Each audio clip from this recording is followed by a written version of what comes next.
नमस्कार सबै मित्रहरुमा मेरो साहित्यिक अभिवादन। म आज तपाईहरुलाई साहित्यमा रसको प्रयोग कसरी गरिन्छ भन्ने कुरातर्फ लैजान चाहन्छु। अस्ति छन्दको विषयमा थोरै चर्चा गरेको छु।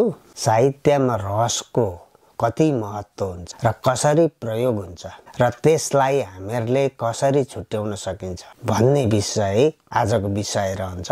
साहित्यमा रसको प्रयोग। रस कति प्रकारका हुन्छन्।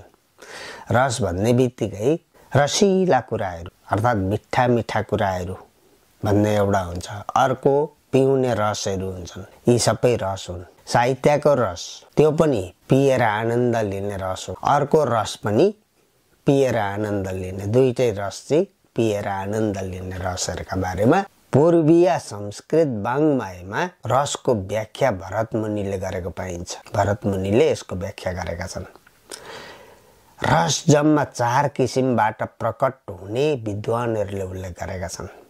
साहित्यमा रस 4 प्रकारका हुन्छन्। विशेष गरेर मुख्य रसहरू 4 प्रकारका रहन्छन्। 1 आलम्बन, उद्दीपन, अनुभाव र सञ्चारी भाव। यी 4 प्रकारका रसहरू हुन्छन्। आलम्बन रस कसरी उत्पन्न हुन्छ भन्ने तर्फ जाउँ। अब बडा चाखिक लाग्दा कुराहरू छन्। यी हामीहरूले जान्नु पनि पर्ने विषयहरू हुन्। विशेष गरेर कलम चलाउने साथीहरूले अर्थात् भाइ बहिनीहरूले थोरै कुराहरू चाहिँ जानेको राम्रो हुन्छ। तर रस उत्पन्न गराउने एक कारक तत्त्व हो आलम्बन भनेको। रसै चाहिँ होइन, आलम्बनबाट रस उत्पन्न गराउने एउटा तत्त्व मात्रै हो आलम्बन। आलम्बनलाई रस निष्पत्तिमा प्रयोग हुने एक मुख्य तत्त्व मानिन्छ। आलम्बनलाई रस सिद्धान्त अनुसार 11 वटा रस उत्पन्न गराउनका लागि 4 वटा प्रमुख तत्त्व, यी 4 वटा तत्त्वहरू मात्रै हुने। अघि मैले बताएका आलम्बन, उद्दीपन, अनुभाव, सञ्चारी भाव भन्ने यी 4 वटा चाहिँ तत्त्वहरू हुन् रसका मुख्य स्रोतहरू। अब यसबाट यी 4 वटाबाट चाहिँ 11 प्रकारका रसहरू उत्पन्न हुन्छन्। खासै 9 रस हो। 2टा रस थपेर 11 वटा रस बनाएका छन्। 11 वटा मानिन्छन् रस।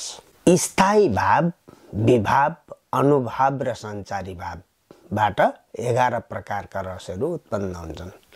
जस्तै आलम्बनले प्रेम, शोक, वीरता आदि रस उत्पन्न गराउँछ।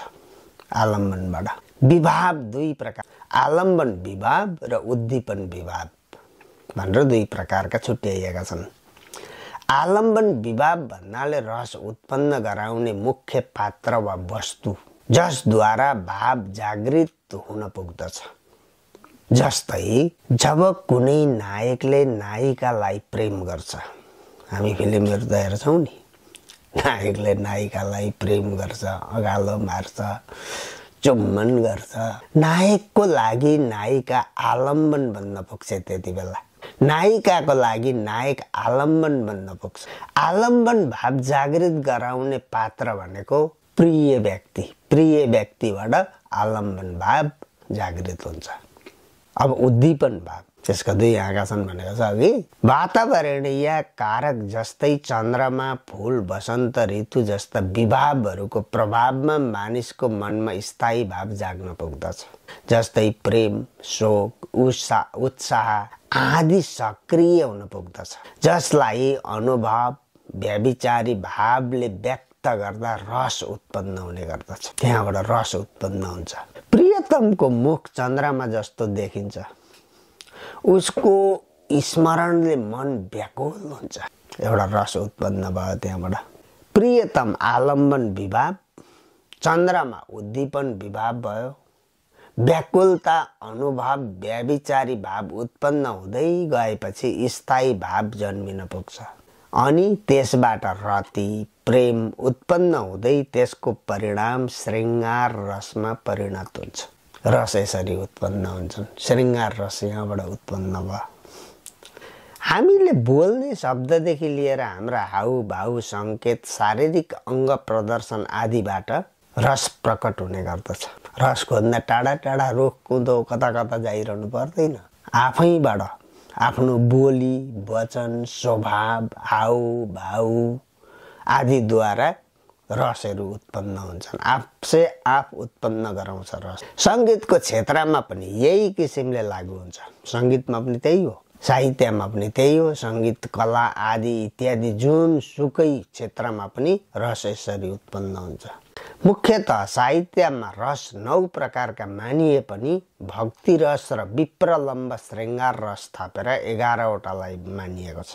ती बाहेक अरू 9 रस थिए अनि यी 2टा भक्ति रस र श्रृङ्गार रसलाई सम्भोग श्रृङ्गार रसलाई थपेर 11वटा बनाइयो। यस अतिरिक्त हास्य रस, करुण रस, रौद्र रस, वीर रस, भयानक रस, विभत्स रस, अद्भुत रस, शान्त रस, वात्सल्य रस, भक्ति रस गर्दा जम्मा जम्मी 11वटा रस उत्पन्न हुन पुग्छन्। सम्भोग श्रृङ्गार र विप्रलम्ब श्रृङ्गार रसले रति आनन्द विनोद प्रमोद उत्पन्न गराउँछन्। सम्भोग श्रृङ्गार र विप्रलम्ब श्रृङ्गारको काम चाहिँ प्रेममा प्रेमिका बीचमा गएर मिसिन पुग्दछन्। जस्तै रङ्गाएर गाला अरू लाल पारी बसी काखमाथि मुसारेर दारी चुराहरू बजे रन्न अङ्गताती बगाइथिन् सिउँदो ओठ पोतियो जहाँ लाली लगाइथिन् तनमा तन मस्तै भो मनमा मन नै मिल्यो लाजले चाँदनी बादल भित्रै भगाइथिन्। यी श्रृङ्गार रसका नमुनाहरू हुन्। हामी बेला बेला श्रृङ्गारिक कविताहरू भनेर पढ्छौँ, लेख्छौँ पनि, श्रृङ्गारिक गीतहरू गाइन्छ पनि। यसमा अब सम्भोग श्रृङ्गार र विप्रलम्ब श्रृङ्गार 2टा रसहरूमा आधारित हुन्छन् यी कुराहरू। अर्को हास्य रसले हाँस्ने हँसाउने हास्य कलाकारहरू हुन्छन् नि, हास्य कलाकारहरू हाँस्छन्, आफू हाँस्छन्, अरूलाई पनि हँसाउँछन्, अर्थात् आफू हाँस्दैनन् अरूलाई मात्रै हँसाउँछन्। ती कलाहरू हुन्छन्, हास्य रसका कलाहरू हुन् तिनीहरू। हास्य रस हाउभाउद्वारा मनोरञ्जन उत्पन्न गराउँछन् तिनीहरूले हास्य रसबाट। बल्झिन्छ मनको घाउ धुन कति धाए नथाकेको सुके लुतो चिलाएर आए खाएकै चिज हो अगाडि मजाले पुर्खाहरूले भनी खानु हुन्न सधैँ बुढा घर बसी देख्छन् अरूले पनि पिउने बाहिर नाच्दछन् गजबले जोतेर घुँडाहरू मेरो इज्जत दाग लाग्छ घरमै खाऊ लुकेरै बरु। हास्य रसका केही नमुनाहरू यीभन्दा अरू खतरा खतरा हुन्छन्। हास्य रस जति सकिन्छ हँसाउने हो। अब करुण रस कसरी उत्पन्न हुन्छ भन्नेतर्फ लागौँ। करुण रसबाट शोक चिन्ता आलाप विलाप सुर्ता उत्पन्न गराउँछ करुण रसले।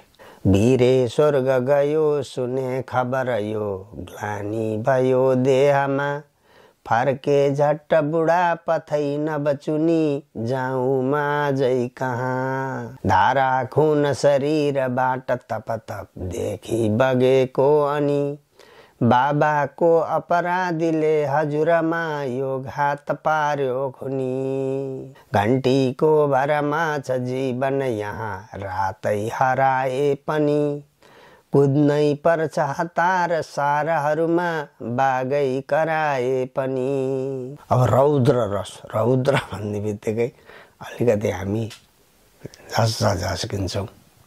यसले क्रोध आक्रोश रिस राग उत्पन्न गराउँछ रौद्र रसले। झाली छस् सब जान्दछस् गजबका गर्छस् कुरा ज्ञानको तेरो जो छ घमण्ड तोड्छु सजै गर्छस् न छल छाम जो रौद्र रस उत्पन्न गराउँछ। अब यसमा कस्ता कस्ता शब्दहरू लाग्छन्, कुन अक्षरहरू लाग्छन् भन्ने कुराहरू पनि छ, त्यो पनि आउँछ तल। त्यहाँबाट पनि हामीहरूले कुन रस कहाँबाट उत्पन्न भएछन् भन्ने कुराहरू अझै प्रष्ट रूपमा बुझ्न सक्दछौँ। वीर रस भन्ने बित्तिकै हामीहरू एकदम बहादुरी पराक्रम भन्ने कुराहरू बुझ्छौँ। उत्साह वीरता साहस पराक्रम जोश जाँगर आदि उत्पन्न गराउने चाहिँ वीर रस। सीता छन् अनि राम कृष्ण बलराम हातमा छ फर्सा ठुलो राष्ट्रै स्वाधीन पार्दछन् सब मिले पारेर शत्रु धुलो खुकुरी पेटी कम्मरमा बाँधी इष्टदेव सम्झेर दैलाको ठेलो ढोगेर हिँडे रणमा कमला।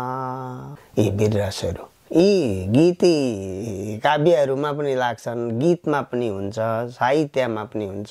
काव्यहरू कविताहरू बोली चाली हाउ भाउ सबै कुरामा यी रसहरू प्रकट हुन्छन्।